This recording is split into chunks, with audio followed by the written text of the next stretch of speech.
রাজধানীর ধানমন্ডির ৩২ নম্বরে শেখ মুজিবুরের বাড়ির নতুন ভবনের বেসমেন্টে আয়নাঘর রয়েছে এমন সন্দেহ করেছেন সাধারণ জনতা। ওই বেসমেন্টের অনেক ভিডিও সামাজিক যোগাযোগ মাধ্যমে ছড়িয়ে এসব দাবি করা হয়। এখন এসব দাবি আমলে নিয়ে বেসমেন্টে কোনো গোপন কিছু রয়েছে কিনা তা জানতে কাজ করছে প্রশাসন। এরই ধারাবাহিকতায় বেসমেন্টে থাকা পানি সরানোর কাজ করছে ফায়ার সার্ভিস। বসানো হয়েছে কয়েকটি পানি নিষ্কাশন মেশিন। রোববার সকালে পানি নিষ্কাশনের কাজ শুরু করে ফায়ার সার্ভিস। এ বিষয়ে ফায়ার সার্ভিসের নিয়ন্ত্রণ কক্ষে ডিউটি অফিসার খালেদা ইয়াসমিন বলেন, আমাদের ফোন দেওয়া হয়েছিল ওই বাড়ির বেসমেন্টের পানি নিষ্কাশনের জন্য। পরে আমাদের একটি ইউনিট ওইখানে গিয়ে কাজ করছে। পানি নিষ্কাশনের পর এর ভিতরে কি রয়েছে তা দেখার জন্য মূলত আমাদের কাজ করতে বলা হয়েছে। ঘটনাস্থলে আইনশৃঙ্খলা রক্ষাকারী অন্য সব বাহিনীর সদস্যরা রয়েছে।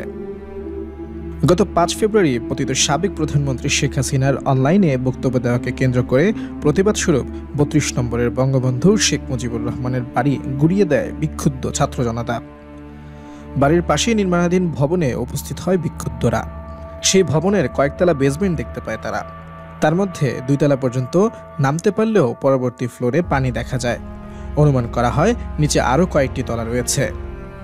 উৎসুক জনতার সন্দেহ, স্বৈরাচার শেখ হাসিনা বিশ্বস্ত প্রশাসনের আয়নাঘরের বাইরে দলীয় নেতাকর্মীদের দ্বারা ৩২ নম্বরের নতুন এই আয়নাঘর তৈরি করেছে।